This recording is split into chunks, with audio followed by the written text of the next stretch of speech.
Hi everybody, welcome to the first episode of the Missing Line podcast, and we're joined today by Phil Neame.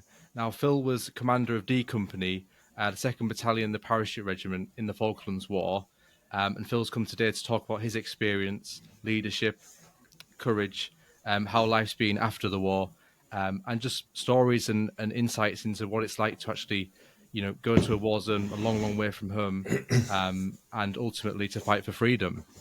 So first of all, Phil, if you could just introduce yourself to us in terms of what you're now doing away from how you were in the military and how things are going for you right now.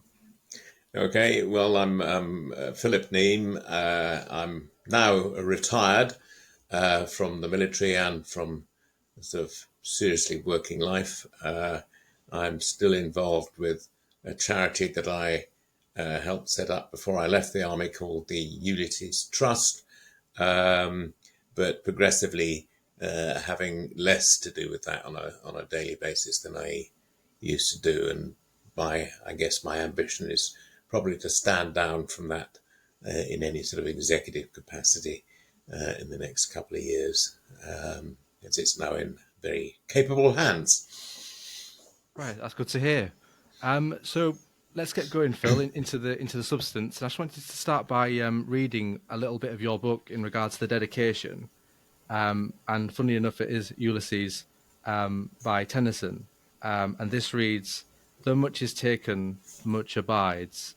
And though we are not now that strength which in old days moved earth and heaven, that which we are, we are. One equal temper of heroic hearts, made weak by time and fate, but strong in will, to strive, to seek, to find, and not to yield." And I just thought that was a real incredible piece of poetry to really get inside perhaps the minds of some of the paras who actually went to the Falklands, and the spirit that was perhaps within you or within a lot of you, as to how you were feeling as you set sail to go down south, as you call it, to the Falklands. Right. Well, I think it's perhaps worth explaining what the charity is about, which it was to provide funds and encouragement to members of our volunteer reserve in the forces, and then subsequently cadets, to take part in adventurous expeditions. And the charity was set up on the back of an expedition that I led, mainly manned by territorial army people, to try and climb Mount Everest in winter, which in winter has all sorts of problems with the jet stream and things like that. So that was it seemed an appropriate name, Ulysses, after Tennyson's poem that you just quoted from, a sort of warrior adventurer of Greek myth. And so that's where the name started. Yes, I guess it did summon up for me a lot of the sort of spirit of, if you like, that still pervaded D Company and the members of D Company in 1982, when I still meet them, that they are not once those men that once they were, but, they're still up for an awful lot of challenge. And so it bears quoting in that context as well. So in similar spirit, if we look at P Company, could you tell us a little bit about what P Company is, what it involves, and what it allows you to do afterwards? Well, essentially, anyone joining the Parachute Regiment has to do P Company, which is basically Parachute Regiment selection. Anyone, in fact, not just the Parachute Regiment, but anyone joining airborne forces has to do that selection. For normal Parachute Regiment recruits, they do it as part of the whole sort of phases of P Company is undertaken as part of their recruit training course, and it's the sort of the final stage they have to go through. But for officers and other arms joining the Parachute Regiment or airborne forces, then it's a 4-week course, of which the first 2 weeks is preparing you for what's to come, and the last 2 weeks is known as selection, and comprises things like treks over the Brecon beacons against the clock, log race, stretch race. Basically, it's physical endurance. Oh, and then the other little gem of it is what's known as the trinasium, which is, walking along poles sort of 30 feet above the ground and things like that. So it is physical selection, but there is a significant element of it, which is really about, what I might broadly call mind over matter. It is definitely testing the state of mind as well as the state of the body that's involved. So everyone has to do that. Now, I actually had joined from the RAF regiment, and I'd been on their parachute squadron, and they have their own similar selection. But when I left them and joined the parachute regiment, I was invited, I suppose, to do P Company. And the regimental colonel said, well, I know what the RAF regiment have equally demanding selection, but not everyone else does. I think it'd be a very good idea if you kind of volunteered to do P Company as well. So I agreed to that, and fortunately successfully passed, because I think actually at that stage I hadn't actually had my army commission confirmed. So, Right. but as far as, I think the main thing to say is that as far as everyone concerned in the regiment was, had I done P Company, yes, I think it's very important that I did do it, as well as the RF regiment's version, because I think, that got me accepted to the tribe in a simple way of putting it. And I think it's a sort of huge strength of the parachute regiment that everyone has to do this fairly demanding selection. Yeah. So, in regards to the directing staff, was there instructions given on mindset? I know we're going back to a long time ago, but was there instructions on mindset and how to approach it psychologically, or was it literally just more, come on chaps, get it done and get the Maroon Beret? There wasn't really a great deal of coaching, if you like. It was very much, get on and do it. But I think that certainly officers on the course were expected to provide some leadership to others on the course, perhaps who were struggling on occasions. And indeed, the whole essence of the course was also, I think, designed to encourage teamwork and,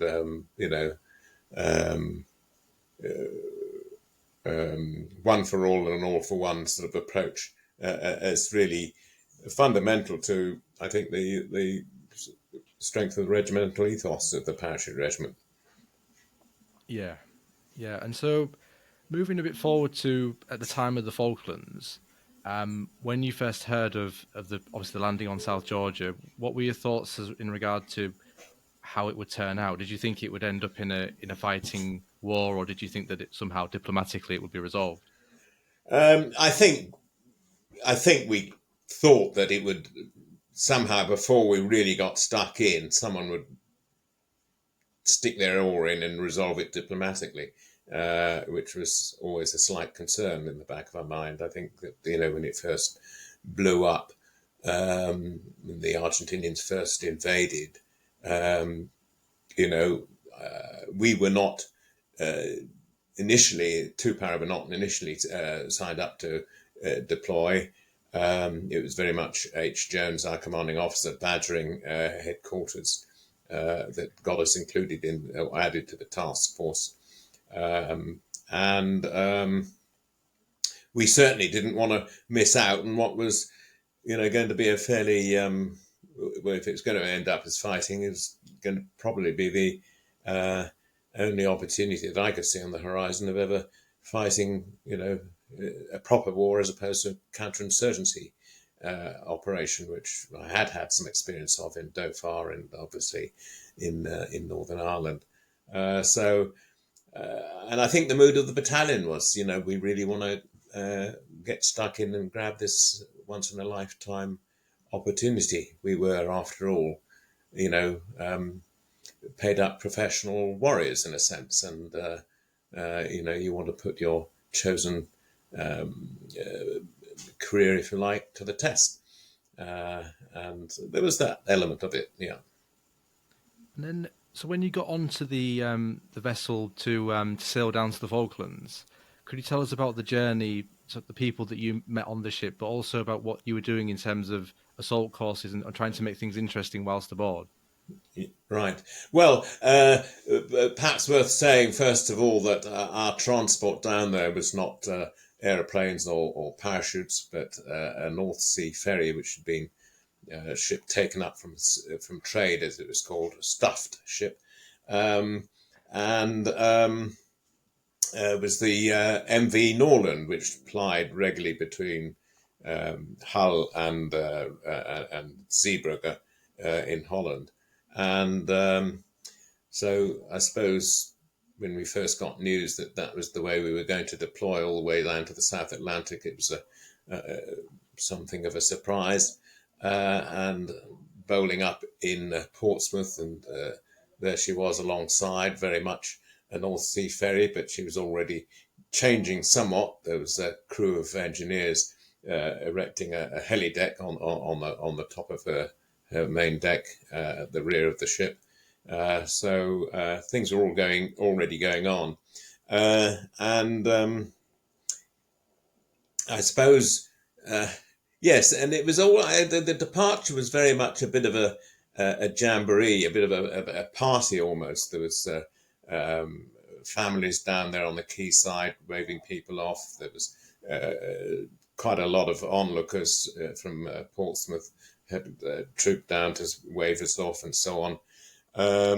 And so it was kind of difficult to take too seriously. And on the dockside, there was the band playing us off, regimental march, and then the final tune they played as we cleared the dockside was "Don't Cry for Me for Argentina."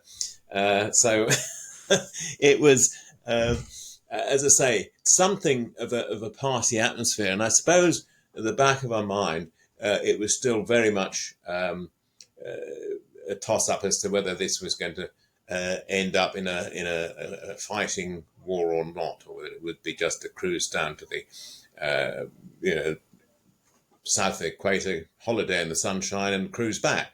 And I think any betting person would have still, at that point, sort of put the odds in favour of it's not going to end up in serious bloodshed. And as my company runner, Wang Hanley, put it as we were standing on the deck, just as we were pushing off, he said, what the hell are we going all this way for a bunch of sheep shaggers, 2,000 sheep shaggers at the other end of the world. And that was the mood. I mean, it was, it was really impossible to see this, rather sort of strange series of events ending up in serious combat and bloodshed. It just didn't really make full sense until, I think, one sort of thought about it and thought of the principles at stake and so on, and that it was, a piece of British territory and so on. And I think the leadership at this stage was counted for something as well, that, Maggie Thatcher, as Prime Minister, made it so clear that what was at stake, and one way or another, we had to recover these islands, not just for the islanders themselves, but for the reputation generally of the UK, I think. This was more than just a little bit of territory. It was a matter of principle. And so the determination was there, the focus was there, but deep down, it was still impossible to really believe that this was going to end in bloodshed.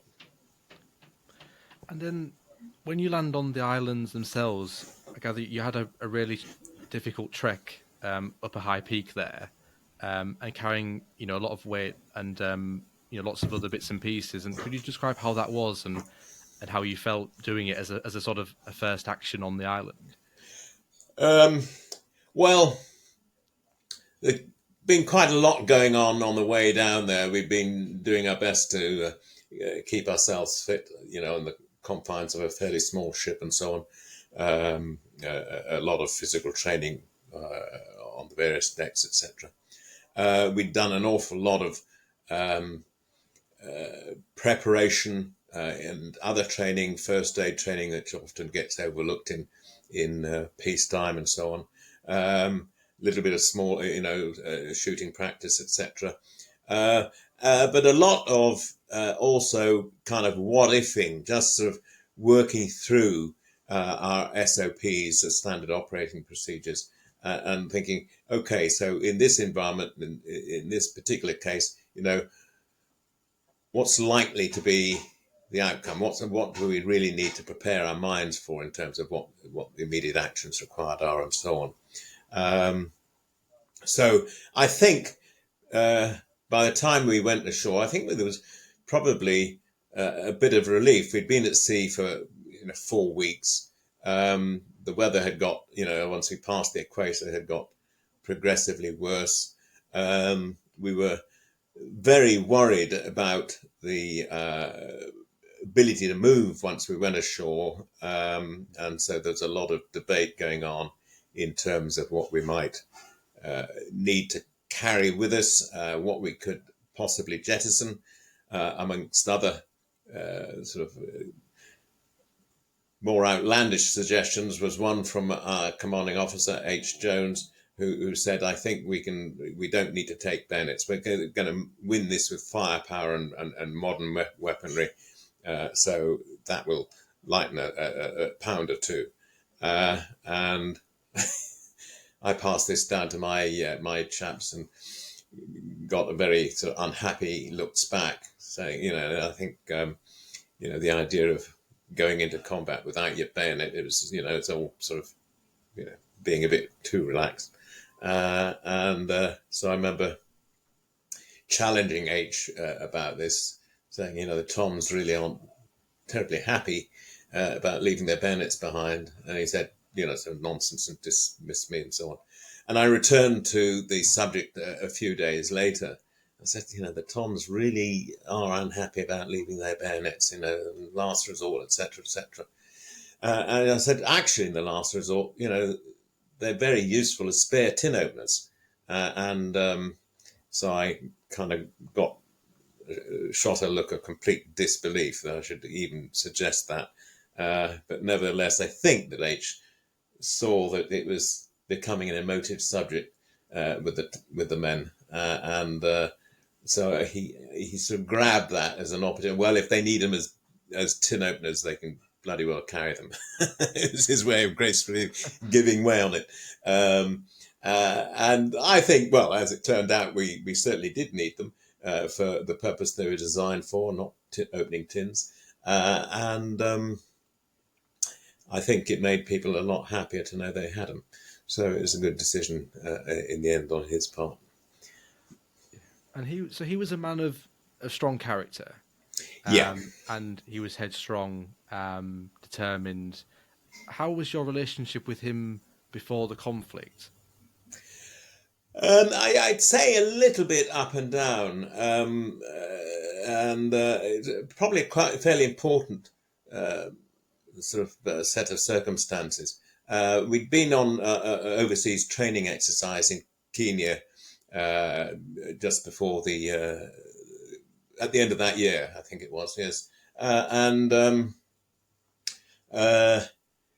My company had been the first to go through a test exercise that he was putting every company through, and it was very much a sort of, this is the situation, you decide what you want to do.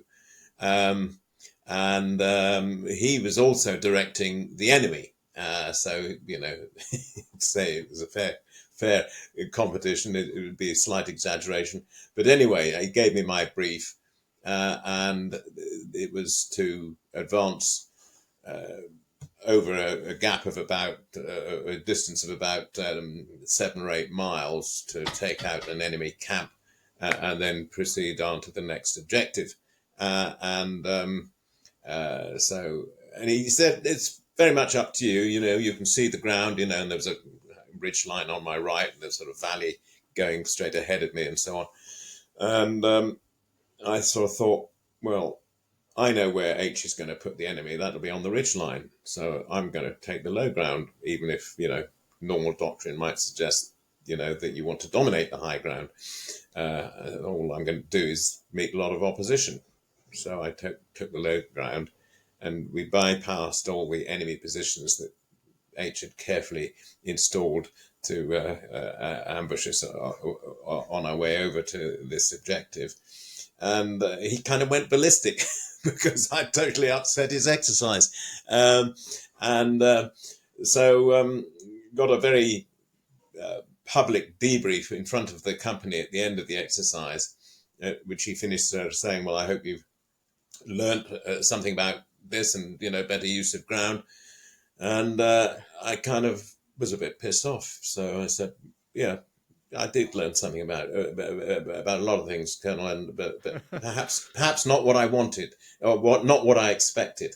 And so he was not best pleased by that kind of response. So yes, it was a bit of ups and downs, but equally he was, he was a man of great charm, and most of the time, he didn't suffer fools.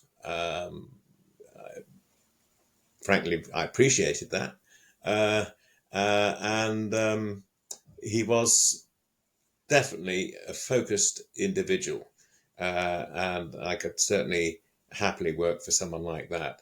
So it was a bit of an up and down relationship, but I mean, he was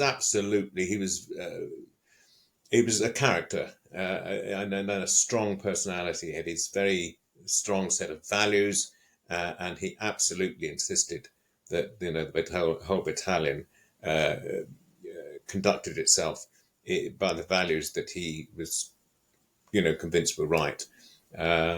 And so, he was not an easy man to deal with. As I say, he could be very stubborn, not initially not wanting to give way about the bayonets and so on. But you had to respect him because, he had his beliefs. He would ultimately listen. And he led by example. So that got him a long way in my book. Is that one of the things do you think that's important about leadership is by example? Like the example is the teacher?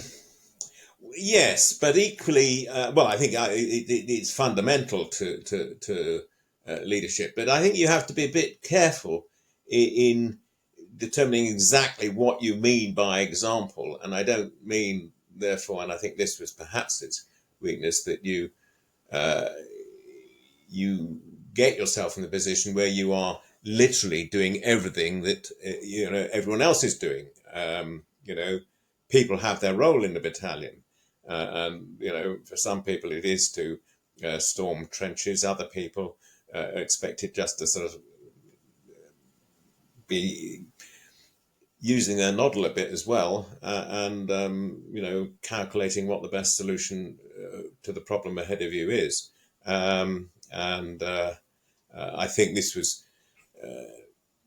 This was probably H's weakness, that he was headstrong. He led from the front and believed in that passionately. And I think when he was shot at Goose Green, he got himself too involved doing things that the Toms themselves should be doing, and in that sense, he probably wasn't very helpful. I mean, I think at that point they would have rather he'd been, thinking of other things like what other resource do we need to bring up here, or is there a solution to this sort of problem that we've encountered on Darwin Hill and so on. He was just at that point, I think, determined to try and break the wall ahead of him, as opposed to perhaps working way around the wall in sort of literal terms.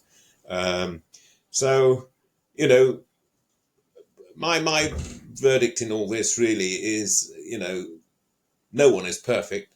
He had some incredible strengths in my view. I don't think anyone else would have led us into Goose Green and led us to a successful outcome. But he also had some weaknesses and some things that he wasn't so good at. But that's people. Yeah. You have to work with what we've got, I think, and make the most of it. And I think, yeah. So with Colonel H, so if we scoot forward to that time on Darwin Hill, could you tell us a bit more about what the position was and why it was such an impasse? Yes, I think the problem really arose with the arrival of daylight. The plan had been quite a complex plan, which was designed to get us down to the over a distance of about 7 kilometers of occupied enemy territory, get us down to the outskirts of the settlement by daylight. Then the idea was that if we had to fight through the settlements, we would do it in daylight because there were civilians in the settlement, and obviously going to be pretty difficult sorting enemy out from friendly forces or from the civilians in the dark. So that was the plan, but we just did not allow ourselves enough time to cover that 7 kilometers on pretty featureless, difficult ground to navigate on, with half a dozen enemy positions between us and those objectives. And I mean, the result was that come daylight, we'd allowed ourselves, I think, 4 hours to cover that amount of ground.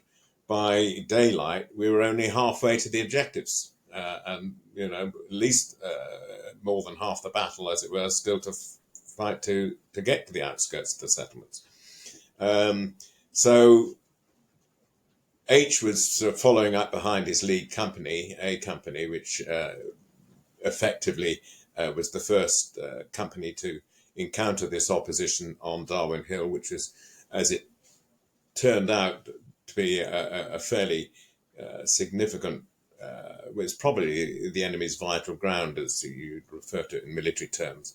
It was fairly strongly held, and they came to a bit of a standstill and were slowly beginning to fight their way or skirmish their way through this position bit by bit.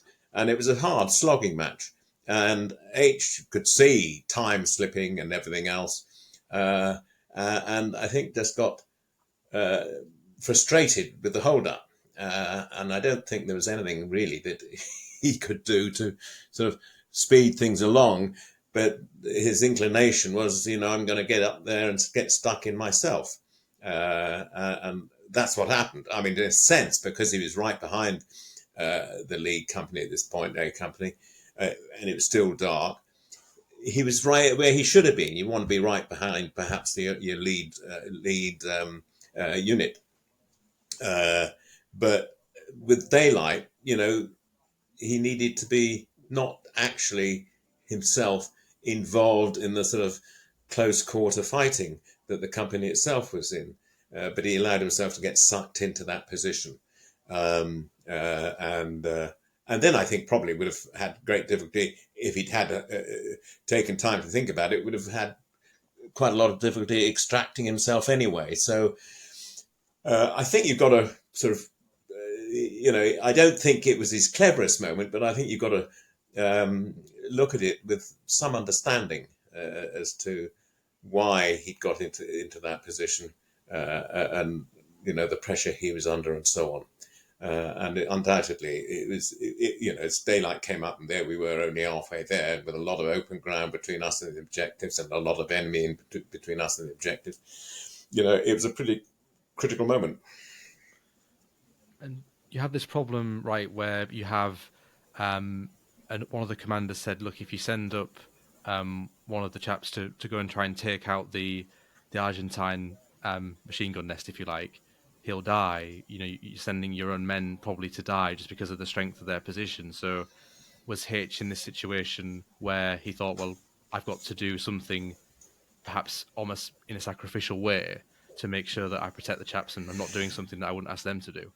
I could see the point you're getting at, but I don't really think that is what happened. He was impatient. He was trying to exploit every opportunity that we could to try and break down the resistance. He was in a position, I think, where he could see a potential opportunity for himself to get involved, and I think that's where it kind of went wrong for him, because actually it wasn't quite the opportunity he was hoping for or expecting, and I think he would have been better off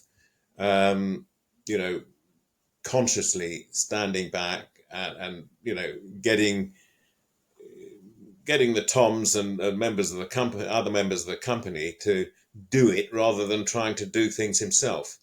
Now that requires a little bit of discipline and control, and I think that's where it went wrong. I don't think it was desperation. Not in a serious sense was it desperation. I think there were other people that he could have deployed to do what he saw as an opportunity. I think that, I suppose it came down to the fact that he believed in leading by example in a very literal sense, and I shouldn't be asking other people to do this if I'm not prepared to do it myself. So he stepped in and did it himself. But I don't think it was, the most useful thing he could have done actually at the time. But that's easily said in hindsight. Yeah, and the chaos of war and the whole the problem that was there. So after that took place, was there any sort of change in the philosophy of D Company, but indeed any of the other companies of the 2nd Battalion Parachute Regiment, in terms of, did it change the psychology of some of the men? It must have been terrible to see your commanding officer die in battle. I think, yes, it is, and it was. But, strangely enough, I think it came as no surprise. When we were training before the Falklands, H was always up there in the van, and there was sort of there was almost a sort of he every risk that he'll be one of the earliest to die, because he was just one of those aggressive lead by example people, but obviously that carries a significant amount of risk, so I think most of the Toms just took it in their stride. It came as no surprise, the sort of mutterings, "Oh well, silly bugger," that sort of thing, so we got on with it, and as I said in my book, it perversely, modern management and management training, the big test is, how well will your team perform when they don't have you around? I look at it and sort of say, well, actually, we performed in spades even after he was gone. So I think that is, it gets you an early epitaph, but I don't think you can better that epitaph. Yeah, and obviously he was awarded the VC for bravery. Yeah. And I suppose that's one of the things where, because it was posthumous, there's always this. It's sad. It's bittersweet in terms of someone's obviously passed away, dying for the country, and then they are awarded this high honour, and that carries with it a certain. I'm not sure the word is really for that. It carries something with it, and it's hard to understand for people who are not in the military. I'm sure there's quite a lot of listeners who, never have been in the military. Is that an award that is extremely coveted within regiments, and it's something that the regiment is obviously proud of? Yes, very much so. I mean, I think that had H been alive,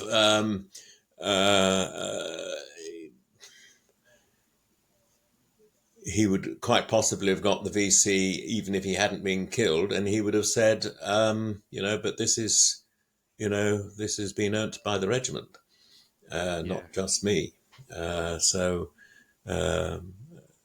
sure that would have been his approach to what happened. Okay, and so after Darwin Hill, could you tell us about what happened after that and what the next plans were in terms of ultimately the objective was to take Stanley? Yes. Well, I mean, there's quite a lot to do still at Goose Green. And again, it's been a bit of my frustration beforehand, before he died, had been that I had seen what I thought was an opportunity to turn the main Argentinian position on the right by going down by the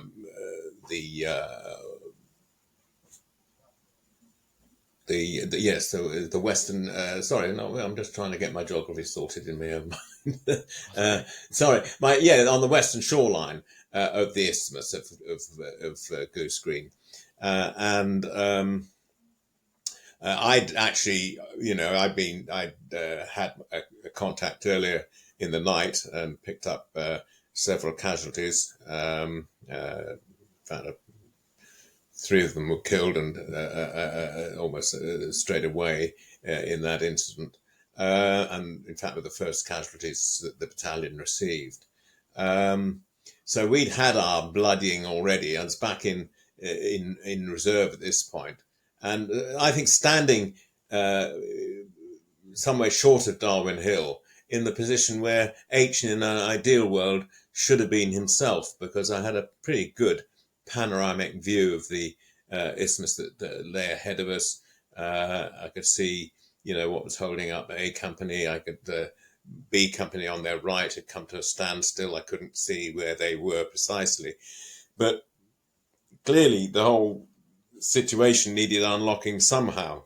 And I'd seen enemy that we bypassed during the night fleeing down by this shoreline and then disappearing from view. And had suggested to H that this might be a way in which I could, as reserve, intervene and take the pressure off A and B companies and potentially turn the whole situation around in that way. And I was told in fairly short terms to sort of wind my neck in and stop telling him how to run his battle, which was, frustrating. Understandable in a sense, but frustrating, so he clearly wasn't going to move on this, and so sadly, it took him, his death to then, liberate the battlefield, and the Battalion 2IC took over. And gave me the authority eventually, not straight away, but eventually, to go and explore this opportunity down by the coast and turning the flank. Well, by the time that operation started, Darwin Hill had eventually fallen anyway to A Company, but it might have so saved a few lives on their behalf had I managed to get permission to do that earlier. And it wasted I wouldn't say wasted, but it ate up a lot of time and a lot of ammunition, which we didn't have stacks of anyway. So eventually, as I say, I got permission to explore that right flank, went down to the coast, and couldn't get closer than about 500 meters of where the next enemy position were. But at least we were within range of our own machine guns. And so I brought them into beer. I think I had 12 machine guns set up in a sort of concentrated position. And then shortly after that, B Company got our anti-tank missiles forward. This was just after Darwin Hill had eventually fallen itself. Got the anti-tank missiles forward. And they were able, from there where they'd been held up on the forward slope of Darwin Hill, they were able to bring these Milan missiles into play.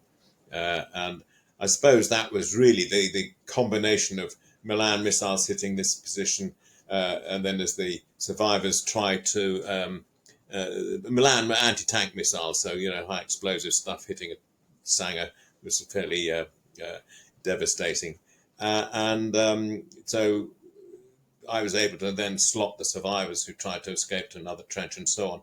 And within about 20 minutes of this being set up, perhaps a bit longer, their white flags started to come out. And that was really, I think, the turning point. Once that, became known as the Boker position, Boker House position, decided that they'd had enough, then I think, in a way, we then broken the back of any organised opposition, and I mean that had its moments as well, because the white flags began to come out, but you never really know with a situation like that whether it's a come on, as it were, which we were kind of trained to be wary of in Northern Ireland, as to whether it was genuine, and so I mean, once you take a surrender in those circumstances, it's a pretty heart in the mouth moment, and actually it was something that I thought, right, if we're going to stand up and expose ourselves here to potential enemy fire, this is my judgment call, and I should be the one to test it, and not ask anyone else to do so. But you see, this is the what I think the beauty of the whole sort of relationship is, that equally some of my Toms realised I might feel like that, but that actually wasn't my job, and one of my section commanders, Corporal Harley, as I stood up to say, I'll test this, pushed me down pretty firmly, and said, "This isn't your work, sir. This is Tom's work. You're needed for other things." And I didn't protest too strongly, but I mean, but that is what it's all about. That each owning responsibility in a good unit, everyone owning responsibility for what they are responsible, and taking that responsibility and so on. I had a very soft spot for Harley ever after that, but he did what he thought was right, and I think he did probably do what was right. But that was the cohesion that we had managed to develop. Yeah, and on that point, Phil, how did you find keeping morale up? Because obviously there must be times when you're cold, tired, the rations are running out. How did you foster that in the men? How could you maintain that? Well, I think it all starts from way back, and it starts with leading by example. I think I think that I was able to provide encouragement with the sort of demands made by the conditions and the weather. We embarked on Goose Green in light scales, less sleeping bags, and warm gear and so on. And I think a number of my Toms sort of were a bit nervous about that, how they would cope and so on. And I think I'd done enough, in the mountaineering world and so on, to just say with some confidence, look, you'll be all right. It's not going to be comfortable, but you'll be okay. So I think, that was important. It comes to a whole host of things. And I think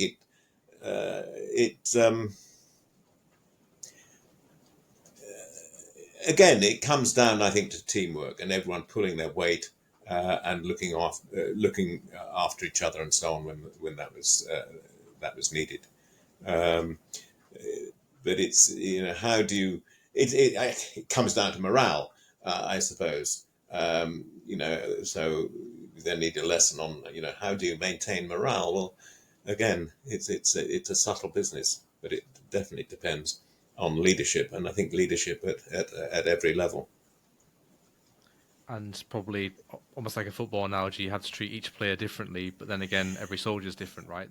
Yes, and I think, the other thing I would say is, what Montgomery said of the parachute regiment after Arnhem, every man an emperor, they're all leaders, at some point, even every Tom needs to be and is a leader.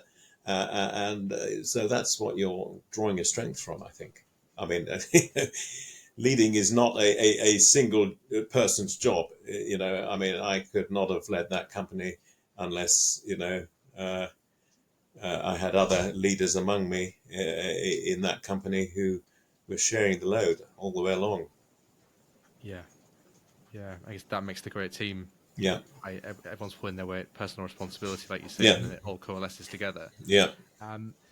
Just moving a little bit further on to the Skyhawk story, could you enlighten us as to what happened there with rogue Skyhawks flying over and thinking they were first friendly and then Yes.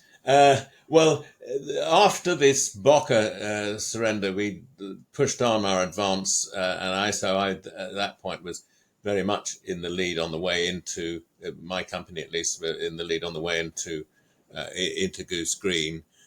B Company, we succeeded in taking the pressure off them on the forward slope of Darwin Hill, and they'd done a big encircling movement around to the south of Goose Green, and so we were approaching from the north.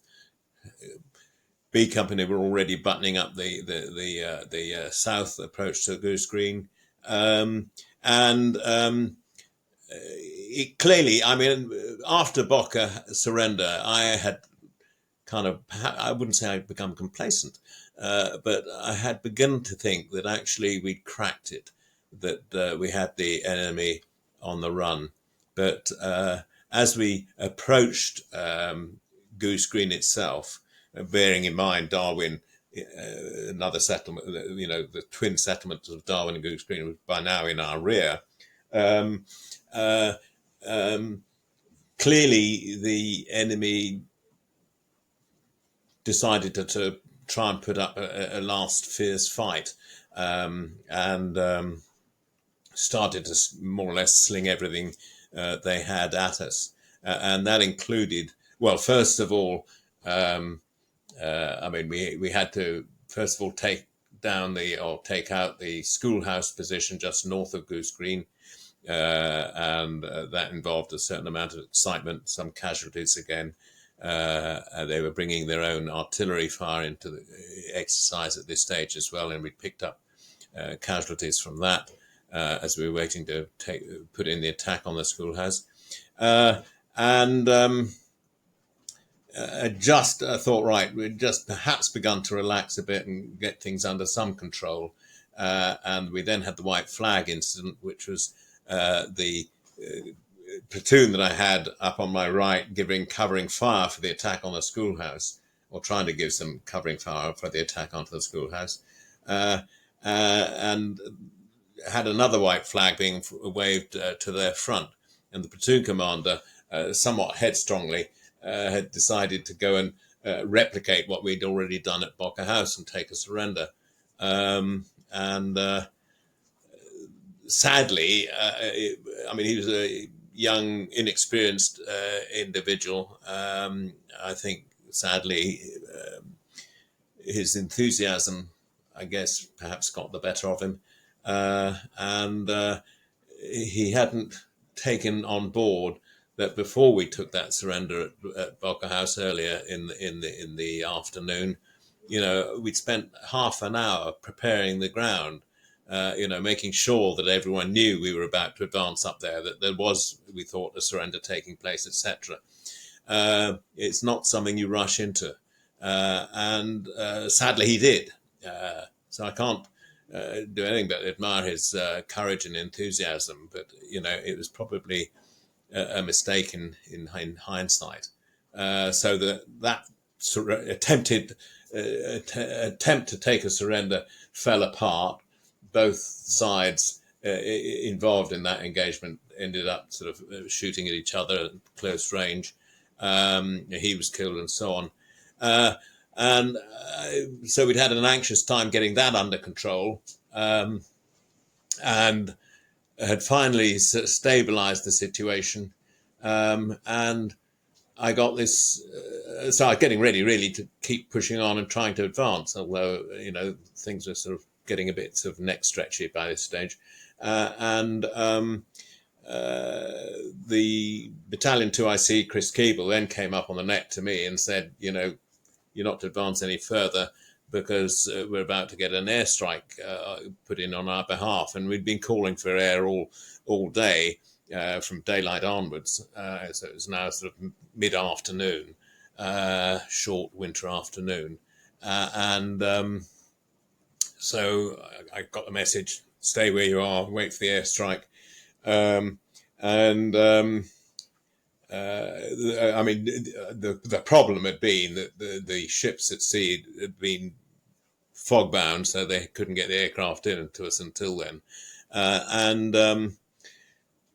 So we settled down. We were getting all kind of a bit cocky about the Air Force going in and doing their bit.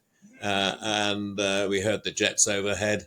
And the next thing that we saw was an enemy Skyhawk heading straight towards us. And at this stage, I had most of the company lined up on a track for the track leading the final leg into Goose Green. So it presented a rather attractive target for them. Anyway, this Skyhawk came over. I could see its cannons open up. Literally you could see them stitching the ground up as it came. As its cannon fire came towards where the company was, I felt, stick my hand out, I'm going to get my hand shot off. It kind of felt that close. Anyway, no casualties at all, quite staggeringly lucky there. And then, a little bit later, well, literally a minute or 2 minutes after this aircraft, the Skyhawk had gone over, we could hear the jets again, more jets. So is this enemy or is this friendly? Right. Having had a bit of a hiccup, and this time it was the Air Force coming in with 3 jets, and they put their attack in. They neutralized the. I wouldn't say they destroyed it all, but they neutralized the the 3 field guns that the enemy had been bothering us with as we tried to put the attack into the schoolhouse. And also, and I don't know if how successful they were, but we got no further fire from the anti-aircraft guns, which are also being used against us in the ground role, the barrels depressed. So, by any reckoning, I'd say that was a successful airstrike. And that really did, I think, then finish the battle. It was the sort of coup de grace. Not that we were sure of that at that stage, but I mean, the fact is that from that moment onwards, we had no more serious opposition. They did try and land. They brought in a couple of Chinook loads of reinforcements just between where B Company were and the settlements, just south of the settlement as reinforcements. but they took no part. I mean, they, you know, they were a source of potential worry, but they actually took no part in the battle. I mean, effectively after that airstrike, opposition, despite the reinforcements coming in, effectively ceased. So it then became a question of how we brought about a conclusion to the situation we were in. I mean, we were down to our last rounds of ammunition. We were absolutely knackered. You know, there wasn't, I guess you'd have to say, by this stage, there probably wasn't a great deal of serious fight left in us. But, you know, I must admit that we were told not to exploit into Goose Green, and the surrender was, Chris Keebler was trying to set up a surrender to avoid that fight through the buildings, especially with the civilians around and so on. I did get some sleep that night. It was bloody cold. It started to snow and so on, but I still managed to sleep because in the back of my mind at that stage, I thought, you know, the day is ours. We have actually won this, and I had little doubt in my mind at that point. I think that you know, they would surrender. It was all a question of how it was going to be arranged. Right. And looking back over that time, Phil, about courage and seeing courage in small ways or in big ways, what did you think that you learned from the conflict about, you know, the nature of courage and how people can build courage in life more generally as well? Well, I think I'm a subscriber to Lord Moran's theory that people have a well of courage. Now, that well varies in depth depending on the individual, but I think everyone has their limit, probably. And so I think that again, we've sort of touched on it earlier. You have to recognise to some extent that everyone is an individual, and there's just no kind of easy template you can superimpose on the situation. Right. And I'll give you an example. After it was all over and we were reorganised in Goose Green,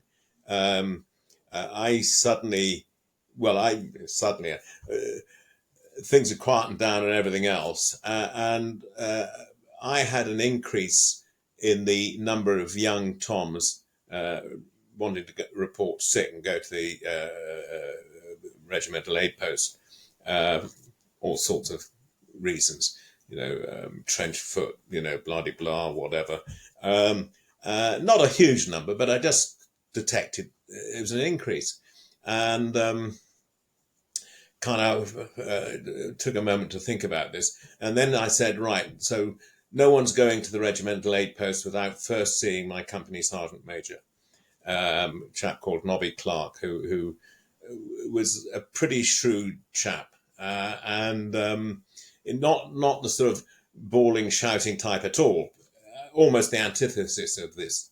Very rarely raised his voice, but he could be reasonably threatening without having to raise his voice. But he was cute. He was, you know, he thought about things, so I trusted him to sort of take care of this. And basically, as soon as I said that, you know, the trickle. Well, Nobby was very good at actually, you know, getting a sharp pencil up someone's nose in some cases, and in others putting an arm around their shoulder and saying, "You're going to be all right, son."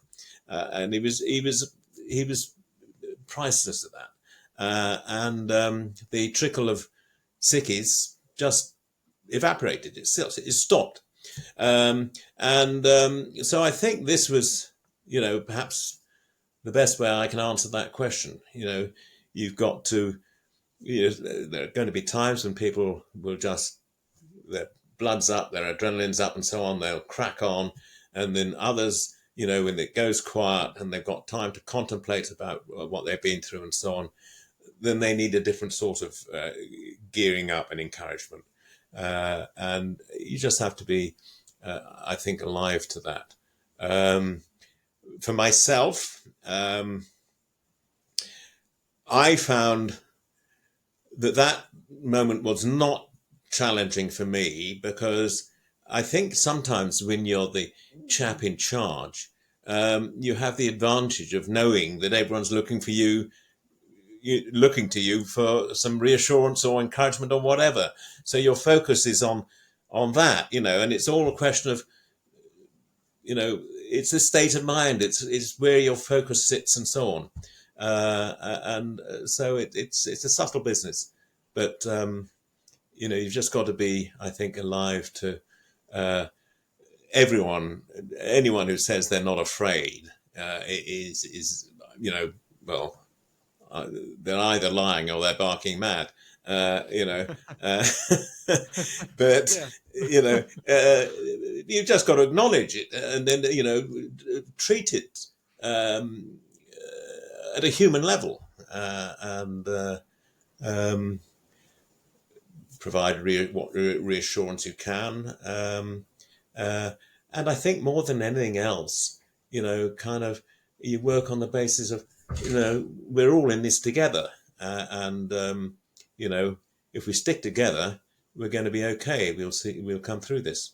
And I think that really did count for a huge amount. Yeah. Okay. So moving on from that, Phil, in terms of after obviously the conflict ends, and the taking of the surrender, how did you? Is this Goose Green or the Falklands overall? Right. Overall, so how did you feel at the end of the war? When was there this great decompression of, thankfully it's over, let's get on with life, or was it more problematic than that? No, I think it was quite problematic. What people, I think, talk about, after everything's over, the post-traumatic stress disorder, etc., etc. I don't think that D Company suffered unduly from cases of post-traumatic stress, because I think overall, we'd had a fairly successful. We'd had I think more casualties than any other company in the battalion, but nevertheless, we'd had I think a pretty successful war, and we finished with our tails up and so on.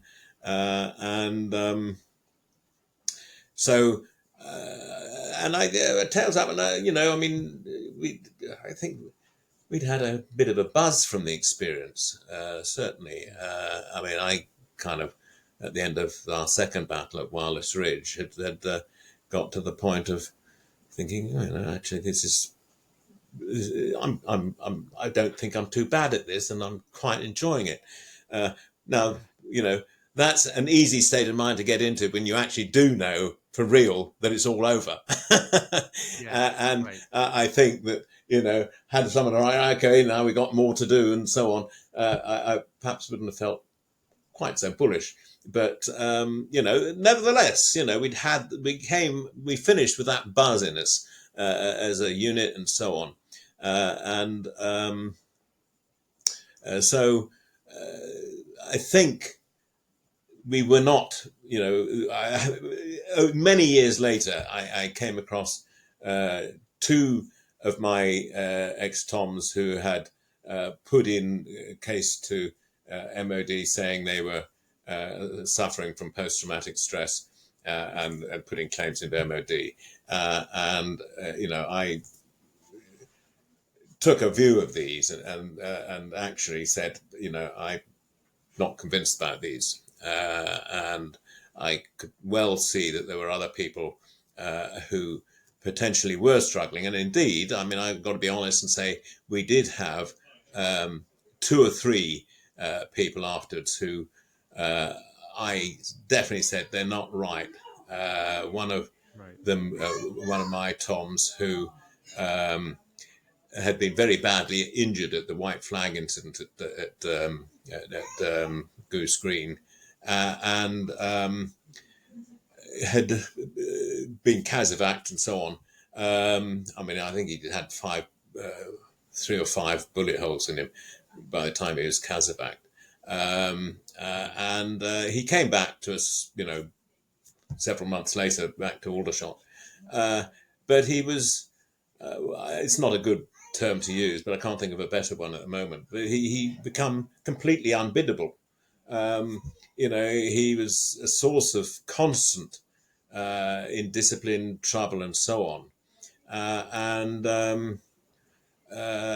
So I did what I could, wasn't having much effect.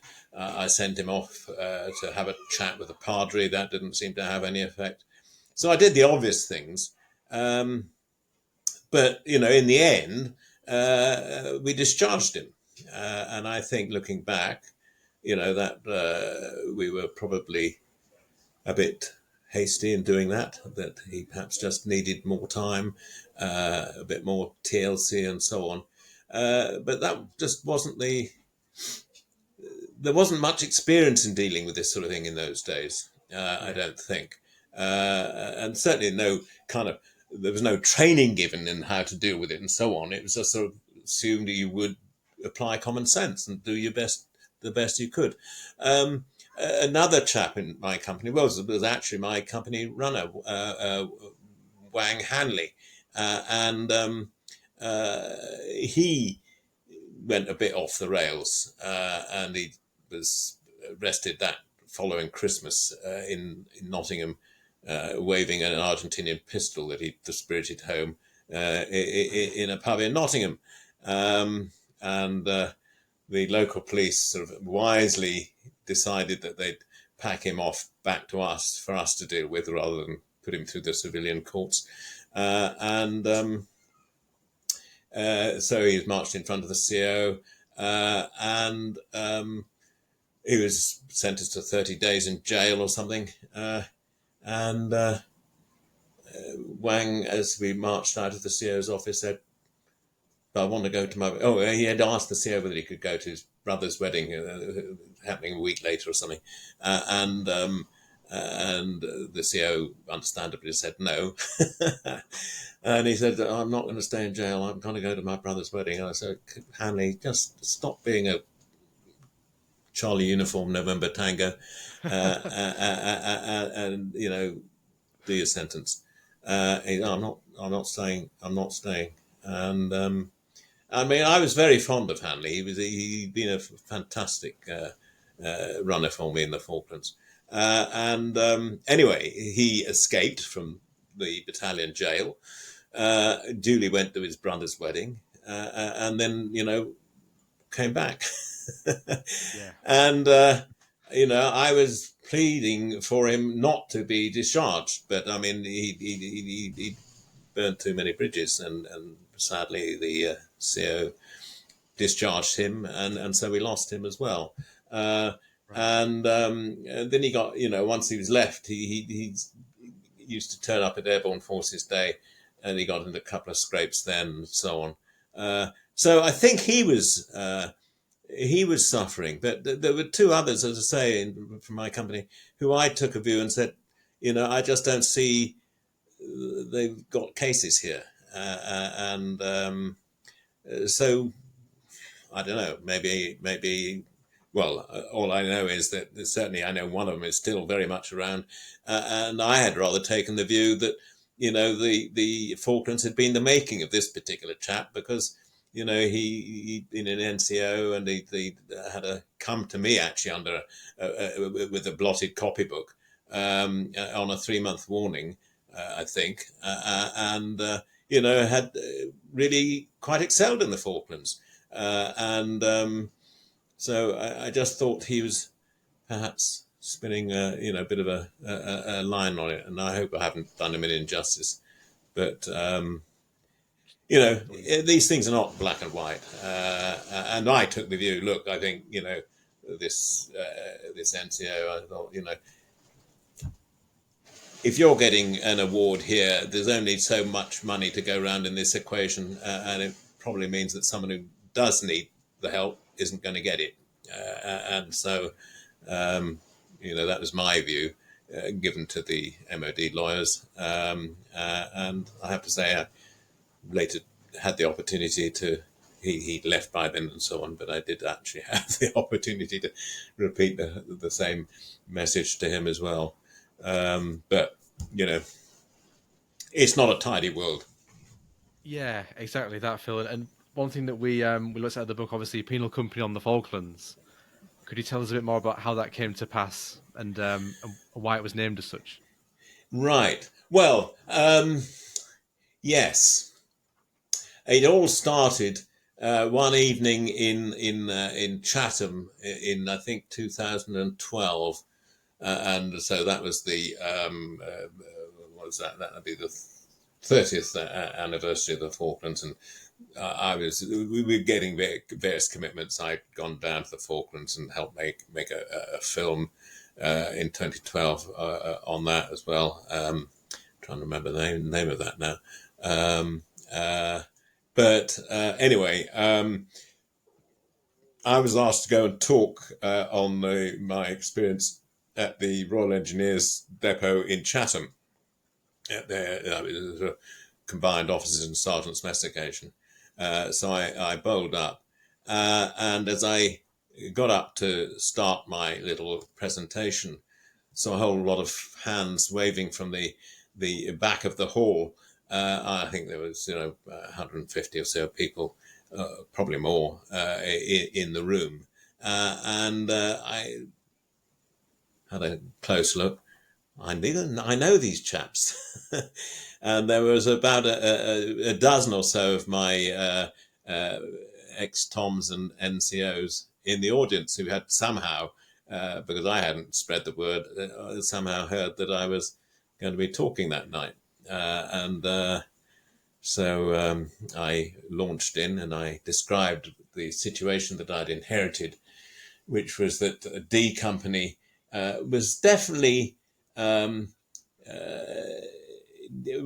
were not the favoured company of the battalion. That's the way I put it at this stage. And my own situation probably didn't help because, I was a shoo-in, as it were, from the RAF regiment. And so I'd not served with that, with 2 para before. My earlier tour with the regiment had been in 3 para. So I was an unknown quantity, ex-RAF regiment, all that sort of stuff, and found that, I was presiding over, I was an unknown quantity, but I was also presiding over, as it were, a company which was not anyone's favourite. So I described the situation I'd found, and I sort of admitted, well, I made the most of it, that this is where we were and this is who I was. And I made something of it and a bit of a joke of it, and it became a source of strength, if you like, for me and I think for the company. And at the end of it, my company medic, who's in the audience, who had been my company medic and was by then running a very successful construction business, came up to me and bought me beer and said, "But Phil, didn't you know we were known as Penal Company?" I sort of said, "No, I didn't. Not at the time, but now it all makes sense." All these years on, and yeah, and I thought, well, yeah, and it was absolutely fair comment. We were kind of treated. It's partly alphabetical. We were 3 rifle companies: A, B, and D. Don't ask me to explain why we weren't C Company, because that'll take too long. But we were the 3rd rifle company, and D obviously comes after A and B, so it all kind of hums around the alphabet. A lot of things, and I mean that's typically military bureaucracy and everything else. Straight lines, alphabetical order, and all that sort of stuff as part of the thing. So I mean, whenever it came to things being shared around or being passed around, A companies, A company left forward, B company right forward, say in an attack. D company, a reserve, kind of afterthought sort of thing. When it came to the goodies coming round, it was always A company, B company, D company, and so we were always at the back of the queue for resources and so on. So we just lived with it and we got on with it. And we, as I say, we made it, we made it a source of strength, if you like. It's a sense of pride that we were, Penal Company. So that became the title of the book. And that's when I first started thinking of writing it. I mean, having done this presentation, met these guys, these ex-Toms of mine who were there and so on. And I just thought, actually, I ought to write this story. And, the title was self-evident, if you like. And so that's how it started. It then took me 8 and 9 years to actually sort of get too serious about writing it. And ended up doing a couple of creative writing courses. One of them with a company called Curtis Brown Creative, and had a fantastic tutor. And I got some very positive feedback from other people on the course as well, because we had to submit 3,000 words for this course to get on the course, and then it was selective, and I was one of the ones, fortunately, out of 15 to get selected. I think 60 or so people had applied to join it. So first of all, I was thinking, well, how do I write about this? There were one or two sensitive issues, my relationship with various people, etc., one or two incidents which had gone on at Wireless Ridge and so on. And anyway, the tutor, Kathy Rensenbrink, sort of said, well, Phil, let me tell you one thing. No author ever got a book published sitting waiting for inspiration. You've got to start writing. And so, okay. And then we each had to have our 3,000 words debriefed by the rest of the course, the 15 others or 14 others, over the course of this, at some stage in the course. And it came to my day of being debriefed by the rest of the course. And I think 12 of the 15 were women. I don't want to be rude by saying a number of them are what I'd call modern memoiristas, writing, female-focused sort of stories and so on. And I thought, they're not going to enjoy reading my 3,000 words. This is not their cup of tea, I don't think. But I was staggered by the response because, they just sort of said, well, this is not something we would have picked up in a bookshop, Phil. But, you've opened a window into a world we know nothing about, and it's fascinating. So I was suitably encouraged and charged on from there. Yeah, and that's what's incredible. That, like you said, that book gives that the perspective that you would never find. You'd never bump into someone where you talk that intimately, would you, about it? Whereas a book, an autobiography, etc., it allows that sort of the window. Yes, I think I've got stuff in the book which I never talk about normally. If I'm doing I do a few. I don't make a living, but I occasionally do a presentation at people's request or something like that on the Falklands, and again I recount what's happened, but I don't dwell on a lot of the more difficult stuff, if you like, in writing I found that I was happy to put my thoughts down, and I was very lucky to have my wife read the first proof and sort of acted as my first line editor before it went to the publishers, which was, and it was quite interesting because as we went through this together, she said, "But why haven't you ever talked about this before?" one chapter or whatever it was. And I said, well, because it was all in the news at the time, you knew what was going on, and blah, blah, blah, blah. Yeah, but you've never talked about this. And I said, well, I'm talking about it now. And so it was quite an interesting exercise. That, and I guess, in the privacy of between yourself and a pen and a paper, if you like, you can say things which is quite difficult to just say otherwise out loud, perhaps. So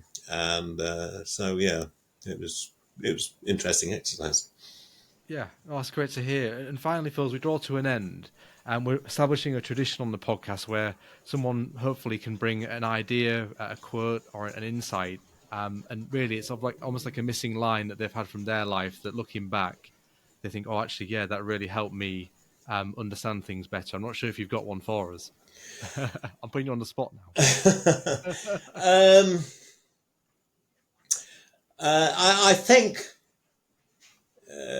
I think what I'd say is you got to be ready to grab a moment if it's there in front of you. I've always been slightly inclined to push open a half-open door out of curiosity and see where it might lead.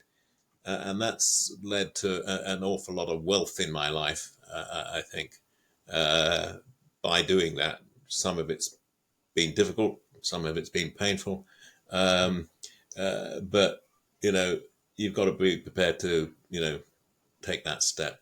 Because if you don't, nothing happens. I might have stayed in the RAF regiment and I would never have had this experience, for example. I might have ended up being a barrister had I had my first wish and not failed my law exams at university. So, you've got to take the cards you're given and play them with maximum enthusiasm. And I think in the Falklands, I think two things. I think I was incredibly fortunate with the people I had around me. I think my company sergeant major was the star of the lot. I talked about this section commander at the Bocker surrender, who pushed me down and said, "This is Tom's work," Corporal Tom Harley. I was surrounded by people like these, and so it made my job so much easier than it might have been. I never felt alone. I never felt unsupported. I felt that they were there with me, and that gave me strength. Yeah, just when needed as well, like you said. Those sort of times are the most difficult, and to have that is must have been priceless. Yeah, absolutely. It was, I think. Well, thank you very much for coming on, Phil. Obviously, you're the first guest. It means a lot to us. And thank you for being so open and for talking with us. We wish you well for the future and all that you do. And best wishes to you and the family. Thank you very much indeed, Mark. And I feel privileged to have had the opportunity that you've given me. Thank you. So this is the end of the first episode, guys. Thank you very much to Phil Neame for coming in to talk to us. Phil has such an interesting story. I'm sure you've enjoyed it. Please like, comment and subscribe. And also, Phil's book is available via Pen and Sword and other reputable outlets to buy his book. It's a wonderful read. We'd advise you to do it. And it's a real piece of history about the nature of the Falklands campaign. Also, we have the Patreon below, guys. If you wouldn't mind just having a look at it, look at the packages available. They're very fair. And we want to bring people on board on this. We want to be able to interact with you guys as fans, because we do find that some podcasts, particularly as they get bigger, they just seem to lose that. And we want to keep that all the way along. Whatever happens with this podcast, we want to keep in touch with you. Thank you so much for watching. And we hope to see more of you as we keep building the podcast, keep building on what we've just done. Thank you so much. And as ever, Ad Astra.